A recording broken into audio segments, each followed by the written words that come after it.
but it's a nice view. Yeah, we always just like to see those pedals. And you know what? I saw the people out there on the kayaks and such. I think I went a couple years ago, and that looked kind of fun. I don't mind being out there, just hanging on the water, just watching everything unfold, right? Will the weather cooperate? Yeah, you don't want to be on one of those if it's not good weather out there. That's for sure. No. And yeah, we want people to go out, enjoy those cherry blossoms. Of course, this is the weekend to really kick things off for that. And so far, we are heading in the right direction. Now, as we look outside, we do have some clouds in the sky, but it's still dry and it's warming up across the district and much of the DMV. Now, I say we're dry because it looks like it wants to rain. It has looked that way since early this morning. Clouds have certainly returned as a warm front is passing nearby and bringing in this added cloud cover here. And we're seeing some breaks of sun, especially across Virginia down into southern Maryland. So generally off to the south, you'll find more of that sunshine, but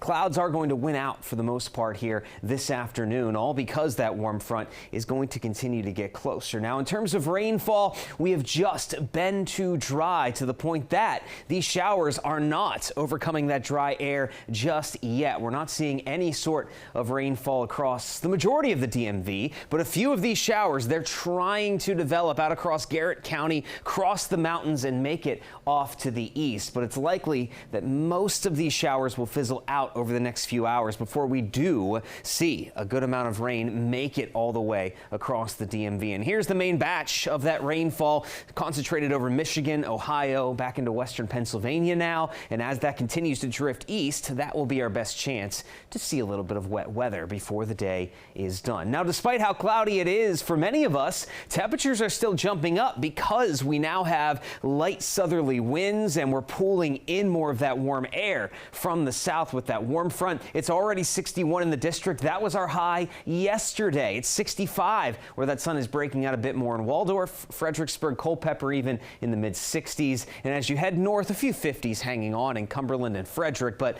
everybody is likely to jump up into the 60s in some form or fashion before the day is over with. So we're getting that warmth to build up, but who is most likely to see rain showers? Now, check it out here on Futurecast. We're looking at a couple of areas of showers developing, one to the north, one to the south. Now, it's more likely than not that some of this showing up on Futurecast, again, fizzles out, does not make it to the ground as we head through the early afternoon. But as we head later on, there we go. We have those isolated to scattered showers crossing through. Now, you are more likely to find this, again, making it to the ground off to the north. But everybody has a fair shot here of at least seeing a little bit of light rain before the afternoon is done. And then those showers, they don't last very long. They will start to fizzle out as we head into your Friday evening, Friday night, with the coverage of those showers really starting to dissipate once we hit 9, 10 o'clock tonight. And we'll dry out then again going into your Saturday. Now,